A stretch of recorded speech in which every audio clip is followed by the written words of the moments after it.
अभी मुझे अच्छा लगा कि विभागीय स्तर पर आप लोगों को एक हाई राइज बिल्डिंग बैरक के रूप में लखनऊ के सरोजनी नगर में उपलब्ध हो रही है।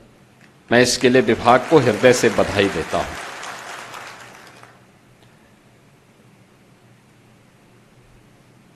परिवर्तन ऐसे ही होता है।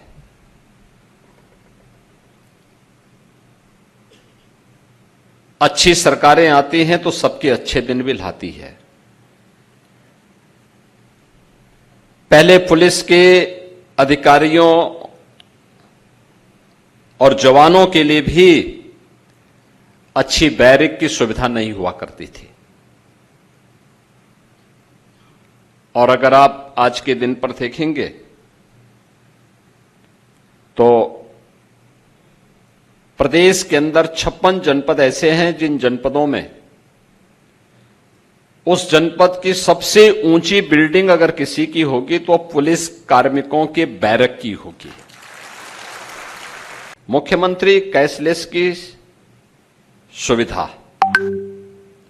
31,000 से अधिक जो प्रांतीय रक्षक दल के स्वयंसेवक हैं इन सबको उपलब्ध करवाने के लिए एक प्रांतीय रक्षक दल कैशलेस सुविधा का मतलब किसी भी सरकारी और सरकार के द्वारा इम्पैनल्ड हॉस्पिटल में 5 लाख रुपए की स्वास्थ्य की फ्री में सुविधा अब आपको भी प्राप्त हो जाएगी।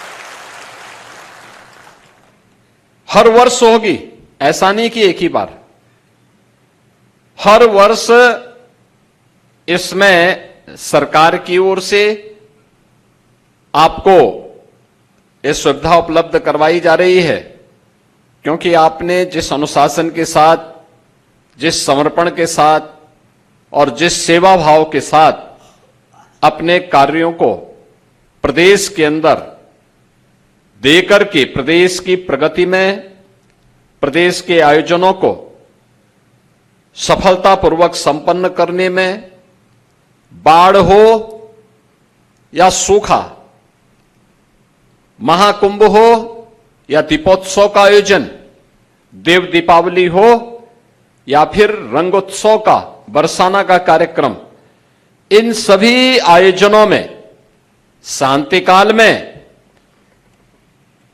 ट्रैफिक की व्यवस्था का संचालन करने का कार्य हो या फिर राजस्व से जुड़े हुए मामलों में प्रशासन और पुलिस का सहयोग करने के लिए हर एक स्तर पर जहां भी लगा दिया, चुनाव की ड्यूटी हो या फिर किसी अन्य सामान्य प्रयोजन से, इन सभी कार्यक्रमों में एक साथ जुड़ करके, लग करके प्रांतीय रक्षक दल ने अपनी जो सेवाएं प्रदान की हैं उन सेवाओं के प्रति उनको धन्यवाद देते हुए आज राज्य शासन की ओर से आपको 5 लाख रुपए की प्रतिवर्ष स्वास्थ्य बीमा का कवर उपलब्ध करवाया जा रहा है। और किसी भी सरकारी इम्पैनल्ड हॉस्पिटल में आप जाकर के, निजी क्षेत्र के इम्पैनल्ड हॉस्पिटल में जाकर के आप अपने परिवार का भी उपचार उस 5 लाख रुपए में करवाने के लिए स्वतंत्र होंगे। इसके लिए उत्तर प्रदेश सरकार ने सुविधा आज आप सभी 31,000 स्वयंसेवकों को प्रदान किया है।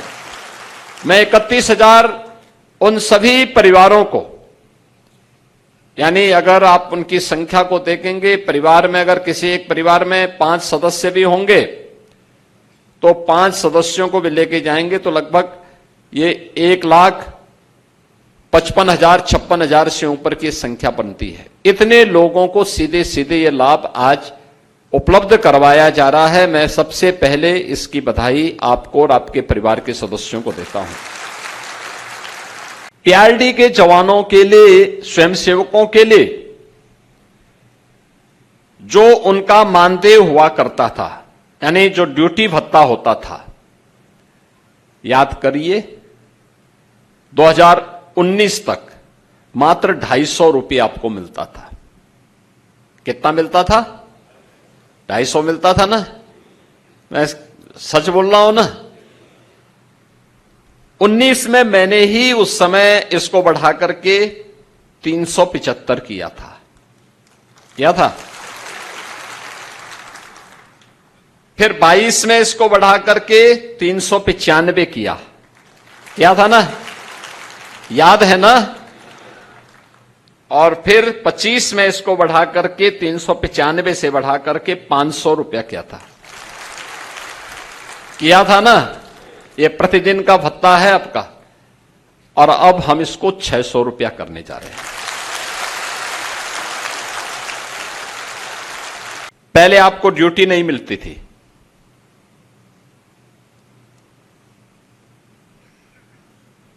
आज पीआरडी के जवान कम पड़ जाते हैं ड्यूटी के लिए।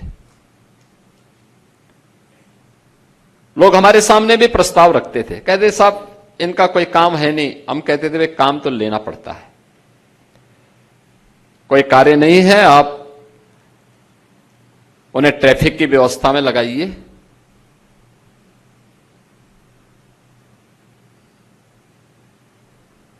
उन्हें मेट्रो की सुरक्षा का दायित्व भी दीजिए, एयरपोर्ट की सुरक्षा का दायित्व भी दीजिए, विभिन्न कार्यालयों की सुरक्षा की व्यवस्था का दायित्व भी दे दीजिए।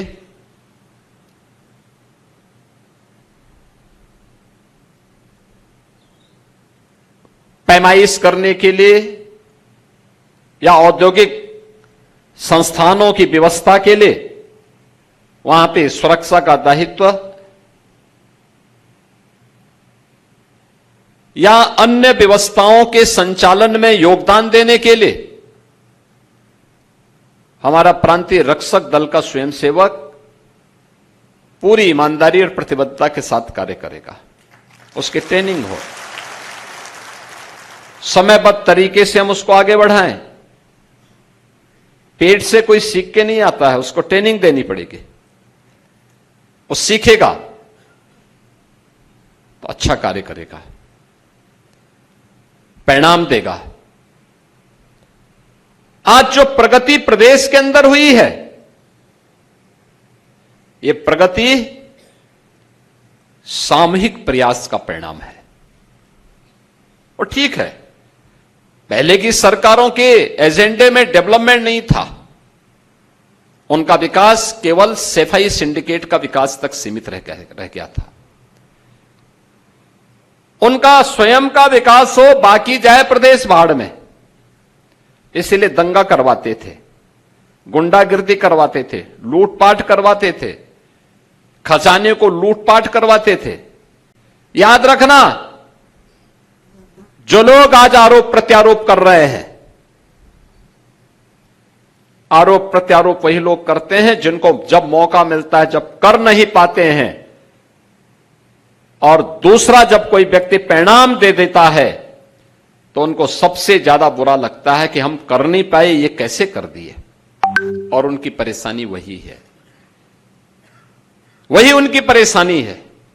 वे कर नहीं सकते थे, अक्षम थे, भ्रष्ट थे, माफिया के सामने घुटने टेकते थे। प्रदेश में हर प्रकार के माफिया को प्रश्रय देकर के प्रदेश, उत्तर प्रदेश जैसा समृद्ध राज्य को उन्होंने बीमारू राज्य बना दिया। ये लुटवाते थे, लूटते थे, प्रदेश का पैसा विदेशों में जमा करवाते थे, अपने बाल बच्चों के लिए, आने वाली कई पीढ़ियों के लिए इतना पैसा इन्होंने संचित करके रखा हुआ है। इनको लगता है कोई खतरा आएगा ये भाग जाएंगे, लेकिन जिन लोगों ने दुबई में पैसा छुपाया था, आपने देखा होगा अभी अमेरिका ईरान के युद्ध में, और ठीक मिसाइल वहीं गिर रही थी, चिल्ला रहे थे सब। यानी मौतें दुबई में हो रही थी, मिसाइल वहां गिर रही थी, और चिल्लाहट इन नेताओं के घर में हो रही थी कि जैसे, क्योंकि उनका सब अवैध कमाई का पैसा जा रहा था। वो मिसाइल उनके अवैध कमाई पे भी गिर रही थी।